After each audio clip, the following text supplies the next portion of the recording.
પહેલા thank you so much કે તમે બધા એ તમારી હંગર થોડી હોલ્ડ કરી અને આપણા સૌથી બેસ્ટ એન્કર માટે ભવ્ય ક્યાં છે?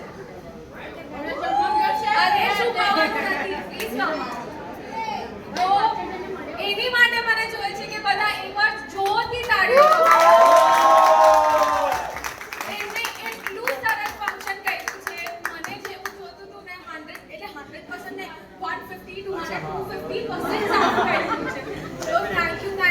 Thank you so much. મેં જેવું કીધું હતું એક્ઝેક્ટલી એવું ડિલિવર કરવા માટે અને હું એ કહીશ કે તમારા ઇવેન્ટ્સ 100 હું અહીંયા માર્કેટિંગ નથી કરતી પણ તમે બસ જોઈ લીધું કે એમને કેટલું સારી રીતના સંભાળી લીધું. અમે લેટ પણ હતા તો પણ એમને બહુ સારી રીતે પ્રસંગ સંભાળી લીધો. તો થેન્ક યુ. આ બધું દિલથી નીકળે છે કેમ કે હું બહુ ખુશ છું આજે. Thank you so much.